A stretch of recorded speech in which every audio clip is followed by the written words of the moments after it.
হযরত ওমর ইবনে খাত্তাব রাদিয়াল্লাহু তাআলা আনহু থেকে বর্ণিত, তিনি বলেন, তোমাদের আমলের ওজন নেয়ার পূর্বে তোমরা নিজেদের ওজন করো, তোমাদের হিসাব নিকাশ নেয়ার পূর্বেই তোমরা নিজেদের হিসাব নিকাশ করো, আর কিয়ামতের কঠিন পরিস্থিতির জন্য প্রস্তুতি গ্রহণ করো।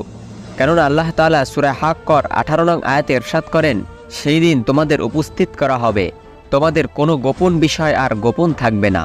হযরত আবু যর রাদিয়াল্লাহু তাআলা আনহু থেকে বর্ণিত, রাসূল সাল্লাল্লাহু আলাইহি ওয়াসাল্লাম বর্ণনা করেছেন, আল্লাহ তাআলা বলেন, হে আমার বান্দারা, আমি জুলুম করা আমার জন্য হারাম করে দিয়েছি, আর তোমাদের জন্য তা পাপ কাজ হিসেবে নির্ণয় করেছি, সুতরাং তোমরা একে অপরের উপর জুলুম করো না। হে আমার বান্দারা, আমি যাদেরকে হেদায়েত দান করি এরা ব্যতীত তোমরা সবাই পথভ্রষ্ট, সুতরাং আমার কাছে হেদায়েত কামনা করো, আমি তোমাদের হেদায়েত দান করব। হে আমার বান্দারা, আমি যাদেরকে আহার দান করি তারা ব্যতীত তোমরা সবাই ক্ষুধার্ত, সুতরাং তোমরা আমার কাছে খাবার আবেদন করো, আমি তোমাদেরকে খাবার দান করব।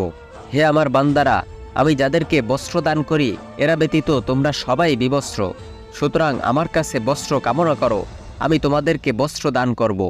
হে আমার বান্দারা, তোমরা রাত দিন পাপ কাজ করতে থাকো, আর আমি তোমাদের সকল পাপ ক্ষমা করে দেই, সুতরাং তোমরা আমার কাছে বেশি বেশি ক্ষমার আবেদন করো, আমি তোমাদেরকে ক্ষমা করে দেব। হে আমার বান্দারা, যদি শুরু থেকে শেষ পর্যন্ত জিন ইনসান তোমরা সকলেই খুব পরহেজগার হয়ে যাও, তাহলে তা আমার রাজত্বে বিন্দুমাত্র বৃদ্ধি করবে না। হে আমার বান্দারা, শুরু থেকে শেষ পর্যন্ত জিন ইনসান তোমাদের সবাই মারাত্মক পাপীর ন্যায় হয়ে যাও, তবে তা আমার রাজত্বের বিন্দুমাত্র হ্রাস করবে না। হে আমার বান্দারা, যদি শুরু থেকে শেষ পর্যন্ত জিন ইনসান তোমরা সবাই এক স্থানে অবস্থান করে প্রত্যেকে আমার কাছে তার প্রয়োজন কামনা করো, আর আমি তা দান করি, তাহলে সমুদ্রে যেভাবে একবার সূচ ঢুকালে সমুদ্রের পানি হ্রাস পায় না, তদ্রূপ আমার সম্পদরাজিও কখনো হ্রাস পাবে না। হে আমার বান্দারা, নিশ্চয়ই আমি তোমাদের আমলসমূহকে তোমাদের জন্য গণনা করে রাখি, এবং কিয়ামত দিনে আবার তা তোমাদেরকেই পরিপূর্ণভাবে ফিরিয়ে দেব। সুতরাং কেউ কল্যাণকর কিছু পেলে আল্লাহর প্রশংসা করবে, আর অকল্যাণকর কিছু পেলে শুধুমাত্র নিজেকেই তিরস্কার করবে। হযরত আবু সাঈদ খুদরি রাদিয়াল্লাহু তাআলা আনহু থেকে বর্ণিত, রাসূল সাল্লাল্লাহু আলাইহি ওয়াসাল্লাম বলেন, তোমরা অসুস্থ ব্যক্তিদের সেবা শুশ্রূষা করো, জানাজার পিছনে পিছনে গমন করো, তাহলে এই কাজ তোমাদের পরকালের কথা স্মরণ করিয়ে দেবে। এক বুজুর্গ ব্যক্তি একদিন কিছু লোককে দেখেন যে তারা জানাজার পিছনে পিছনে যাচ্ছে আর মৃত ব্যক্তির জন্য আল্লাহর রহমত কামনা করছে। তখন তিনি তাদেরকে উদ্দেশ্য করে বললেন, তোমরা যদি নিজেদের জন্য আল্লাহর রহমতের দোয়া করতে তাহলে তা আরও ভালো হতো। এই লোকটি তো মৃত্যুবরণ করে 3টি ভয়াবহ বিষয় থেকে মুক্তি পেয়ে গিয়েছে, আর তা হলো, প্রথম, মালাকুল মাউত অর্থাৎ আজরাইলের দর্শন থেকে; দ্বিতীয়, মৃত্যুর অসহনীয় যন্ত্রণা থেকে; তৃতীয়, জীবনের শেষ লগ্নে ঈমান নিয়ে যেতে না পারার ভয় থেকে। একদিন হযরত আবু দারদা রাদিয়াল্লাহু তাআলা আনহু জানাজার পিছনে এক ব্যক্তিকে এই কথা বলতে শুনেন, এই মৃত ব্যক্তিটি কে? তখন আবু দারদা রাদিয়াল্লাহু তাআলা আনহু বলেন, এই মৃত ব্যক্তিটি হলে তুমি, আর যদি তোমার আমার এই কথাটি পছন্দ না হয় তবে ভেবে নাও এই মৃত ব্যক্তিটি হলাম আমি। কেননা আল্লাহ তাআলা সূরা জুমারের 30 নং আয়াতে ইরশাদ করেন, নিশ্চয়ই আপনি মৃত্যুবরণ করবেন আর তারাও মৃত্যুবরণ করবে, অর্থাৎ সবাই একদিন না একদিন মৃত্যুবরণ করবে। হযরত ইব্রাহিম তাইমি রহমাতুল্লাহি আলাইহি থেকে বর্ণিত, তিনি বলেন, যেই ব্যক্তি নিরাপদে থাকে, দুঃখিত ও ভীত হয় না, আমার ভয় হয় সে হয়তো জান্নাতি হবে না, কারণ জান্নাতীরা জান্নাতে গিয়ে বলবে, আমাদের পরিবার পরিজনের মাঝে আল্লাহর ভয়ে ভীত ছিলাম। সূরা তুর আয়াত নং 26।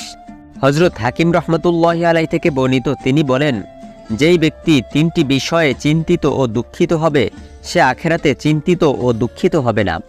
আর সেই 3টি বিষয় হলো, প্রথম, ঈমানের চিন্তা, অর্থাৎ সে জীবনের শেষ লগ্নে ঈমান নিয়ে চিরবিদায় নিতে পারবে কি পারবে না; দ্বিতীয়, আল্লাহর হুকুমের চিন্তা, অর্থাৎ সে আল্লাহর হুকুমকে পরিপূর্ণভাবে আদায় করতে পারছে কি পারছে না; তৃতীয়, বিভিন্ন হকের দাবিদারদের চিন্তা, অর্থাৎ সে তাদের দাবি থেকে মুক্তি পাবে কি পাবে না।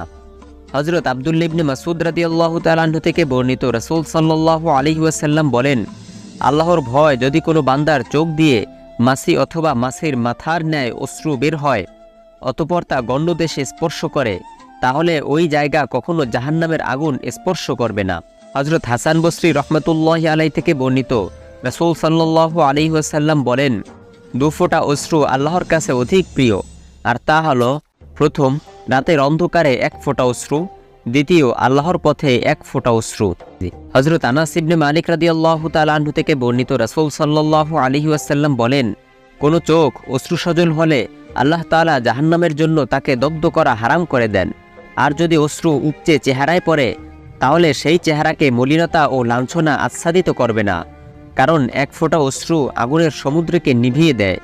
যদি কোনো জাতির মাঝে কোনো এক ব্যক্তি আল্লাহর ভয় কাঁদে, তবে আল্লাহ তাআলা সেই ব্যক্তির কাদার কারণে সেই জাতিকে ক্ষমা করে দেন।